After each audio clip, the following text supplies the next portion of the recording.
جو لکھا وہ میں جو کہہ رہا ہوں وہ لکھا ہوا ہے. میں آپ سے کہہ رہا ہوں آپ کو وہ کیوں چاہیے کہ مسلمانوں نے آپ کو بھی چینج ہو گیا نا اگر میرے جیسے ہو گیا ہم مس اسٹائل کہہ رہا ہوں وہی لکھا ہوا ہے نا جو میں کہہ رہا ہوں اصل میں کتابوں سے پڑھ کے بتا رہا ہوں اور مجھے تو فخر ہے. میں کون سا نہیں شاہد ان چیزوں میں کتابوں سے پڑھ کے آپ یہاں باجی صاحب کے ساتھ زیادہ اٹھ بیٹھے ہیں آپ کو تھوڑی سی زندگی ہو رہی بات. جب ہمارے نبی پاک صلی اللہ علیہ وسلم مکہ سے ہجرت کر کے مدینہ منورہ آئے تو آپ صلی اللہ علیہ وسلم نے مکہ والوں کا زور توڑنا ضروری سمجھا.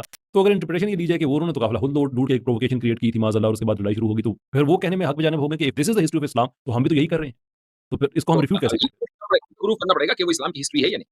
اگر آپ ایک ڈسٹورٹڈ ہسٹری کو اسلام کی ہسٹری بنا کر یہ کہیں کہ ہم اس طریقے سے کریں گے تو اس کو آپ اسلام کے کھاتے میں تو نہ ڈالیں. حضرت محمد صلی اللہ علیہ وسلم کہتے ہیں کہ آپ ان سے کہیں کہ ایک جملہ یہ کہہ دیں اور اس کے بعد نہ انہوں نے کوئی لڑائی جھگڑا کیا تھا نہ ان سے کوئی ابھی تک آمنا سامنا ہوا تھا کوئی بھی ایسی بات نہیں ہوئی تھی. تو اس ٹائم یہ کیسر و کسرا کو فتح کرنے کی موٹیویشن اور پریڈکشن کیوں دی جا رہی تھی؟ مطلب پرپز اگر صرف تزکیہ تھا تو وہ تو عرب میں ہو سکتا تھا. تو ان کے مطابق ان لوگوں کا کیونکہ ان کا ایک جزوی کام ہے ایتھیسٹ اور سیکولر کے ساتھ بات کرنا اور ان کو اسلام کا ایک خوبصورت سا چہرہ دکھانے کی کوشش کرنا وہ بھی آج کی مورل ویلیوز کے مطابق. اس کی خلیفۃ الارض ہیں یا خلیفۃ العلاقۃ الارض ہیں؟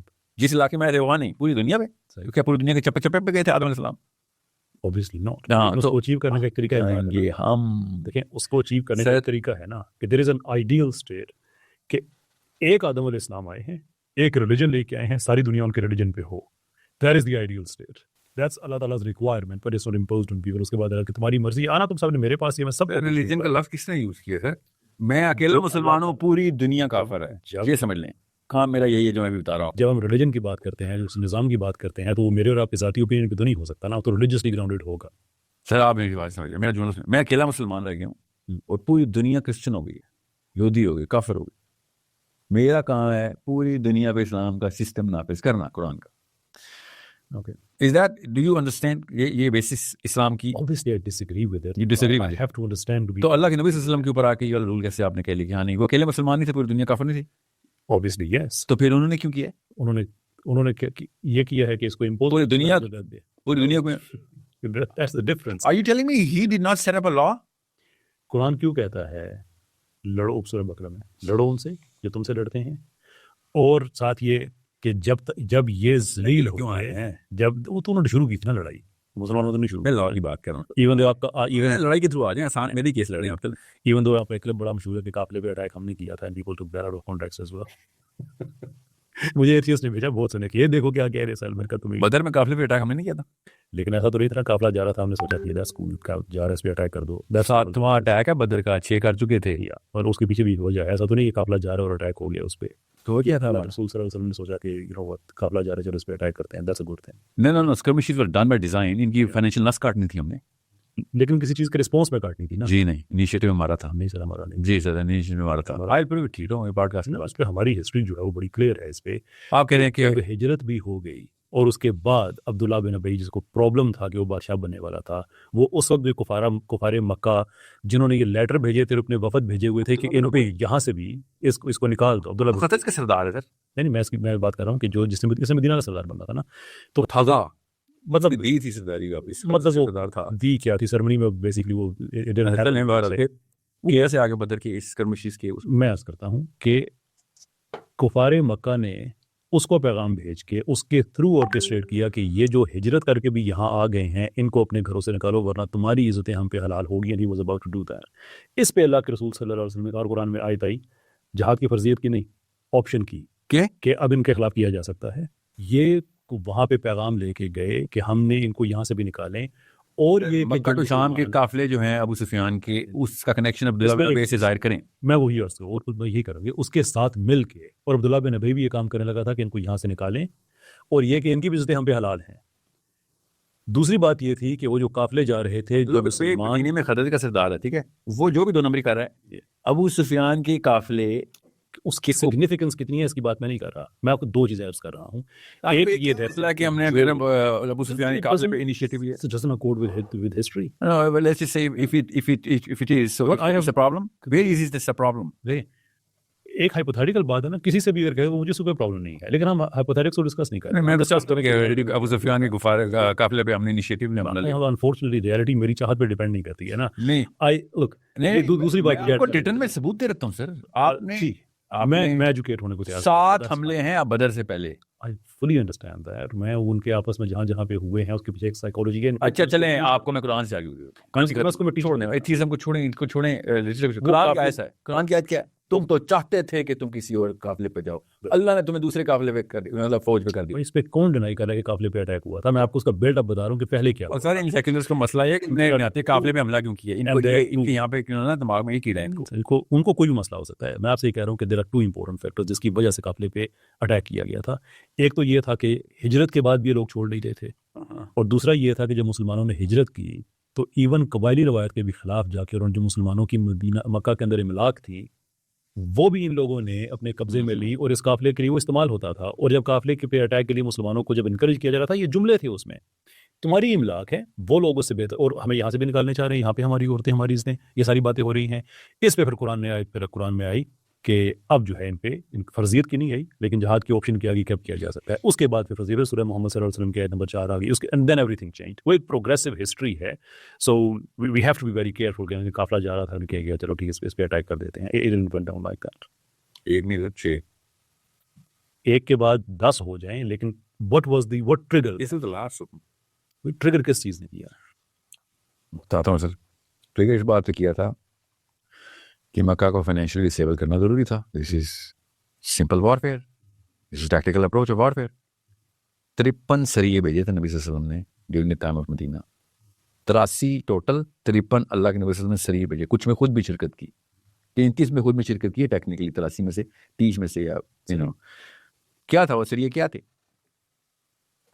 کیراونس کو ڈسیبل کرنا ضروری تھا. ایسے بھی سارے کیراون پہ کری, سارے تو نہیں ہوئے, اتنے سارے ہوئے ہیں کہ you can not undermine them. 83 کے اندر دیکھیں نا, اس 83 کے اندر یہ بھی ہے کہ ایک دفعہ مدینہ میں آئے کفار اور ستو وغیرہ کی بوریاں جو ڈیمیج کر کے چلے گی, وہ بھی اس کے اسی کا حصہ ہے. اور ایسا نہیں کہ سارے کے سارے ایکٹیو وارز ہوئی ہیں جہاں پہ خون بہا ہے اور یہ ہوا ہے. ایون یہ 7 دن کی آپ بات کر رہے ہیں, اس میں تو کئی ایسے بھی تھے جس میں صرف صفیں آمنے سامنے آئی ہیں, تیروں کا ایک صحیح بھی نہیں ہوا. صفیں کہاں سے آئی سر؟ میں قافلوں کی بات کر رہا ہوں.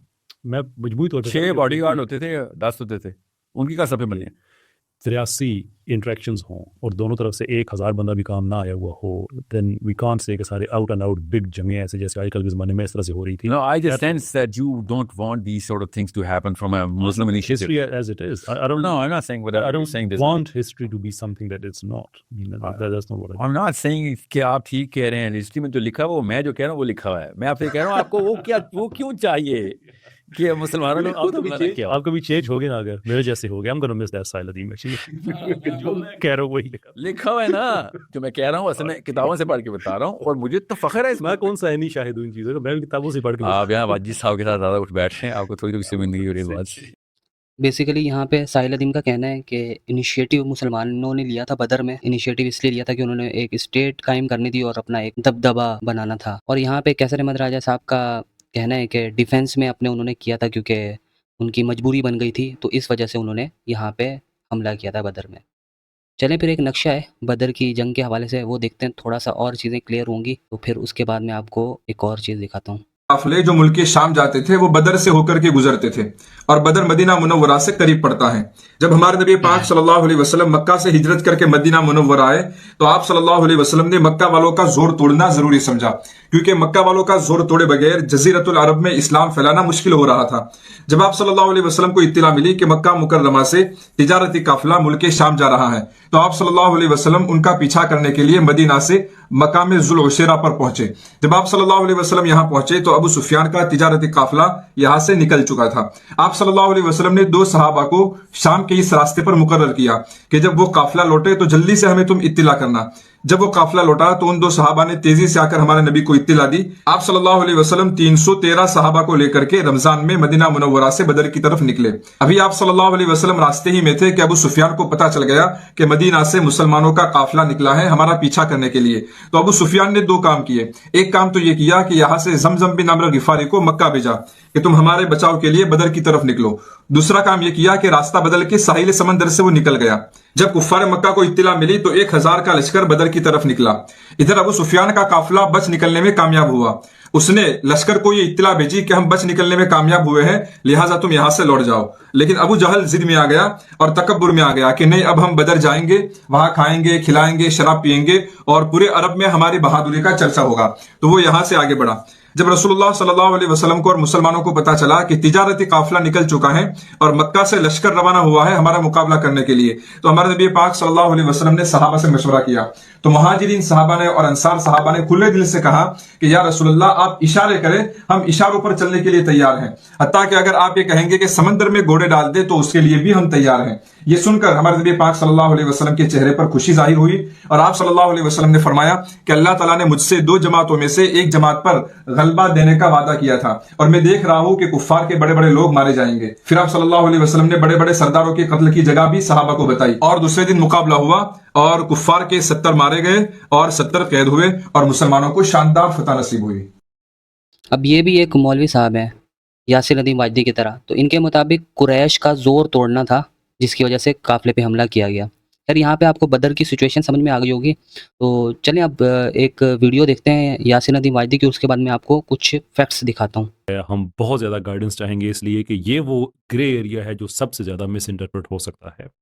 مثال کے طور پہ گفتگو کے دوران میں نے ان کو ایک واقعہ شیئر کیا کہ مجھے بہت سے ایتھیسٹ نے بھیجا کہ جس میں ساحر ندیم صاحب یہ کہہ رہے ہیں کہ غزوہ بدر سے پہلے قافلے پہ حملہ تو ہم نے کیا تھا، تو جس سے تاثر یہ ہو رہا ہے کہ پروووکیشن ہماری طرف سے ہوئی تھی اور وہ ریٹیلیشن میں آئے تھے. تو میں نے پھر ان ایتھیسٹ کو یہ بتایا کہ نہیں شاید وہ یہ نہیں کہہ رہے تھے، آپ نے کلپ کاٹ کے دے دیا، لیکن ساحل صاحب نے کہا نہیں میں یہی کہہ رہا تھا. تو مجھے رسپونڈڈ کہ نہیں اب یہ یہاں پہ اثر ہے کہ وہ غلط کہہ رہے تھے. ایسا نہیں تھا کہ قافلہ جا رہا تھا اور مسلمانوں نے سوچا کہ یہ اچھی بات ہے چلے اس کو ہم پکڑ لیتے ہیں. بھائی وہ ہجرت ہوئی، ہجرت کے بعد بھی پھر عبداللہ بن ابی کے ساتھ مل کے وہاں پہ یہ کوشش کی گئی کہ مسلمانوں کو مدینہ سے بھی نکالا جائے اور پھر مسلمانوں کی املاک پہ قبضہ کر کے وہاں پہ اسی تجارت میں وہ استعمال ہوتا تھا. تو جب 13 سال پرسیکیوشن برداشت کرنے کے بعد ہجرت میں بھی ان لوگوں نے چین سے نہیں رہنے دیا، تو پھر اللہ تعالیٰ نے پھر حکم دیا، پہلے اجازت دی پھر حکم دیا. پورا بلٹ آپ مجھ سے بہت بہتر جانتے ہیں، آپ پڑھاتے ہیں ان چیزوں کو. لیکن وہ going back to the point کہ اگر امام مالک کے اس بات کے کہ اسی طریقے پہ جانا چاہیے ہمیں جو کہ اسلام کے ابتدائی لوگوں کا تھا، جناب رسالت مآب صلی اللہ علیہ وسلم اور صحابہ کا تھا، تو اگر انٹرپریٹیشن یہ لی جائے کہ وہ انہوں نے تو قافلہ خود لوٹ کے ایک پروووکیشن کریٹ کی تھی معاذ اللہ اور اس کے بعد لڑائی شروع ہوگی، تو پھر وہ کہنے میں حق بجانب ہو گئے کہ if this is the history of Islam تو ہم بھی تو یہی کر رہے ہیں، تو پھر اس کو ہم ریفیوٹ کیسے کریں؟ پروف کرنا پڑے گا کہ وہ اسلام کی ہسٹری ہے یا نہیں. اگر آپ ایک ڈسٹورٹڈ ہسٹری کو اسلام کی ہسٹری بنا کر یہ کہیں کہ ہم اس طریقے سے کریں گے تو اس کو آپ اسلام کے کھاتے میں تو نہ ڈالیں. تو میں تو دوبارہ پھر اسی سوال پر میں وہیں اٹکا ہوا رہوں گا قیصر بھائی.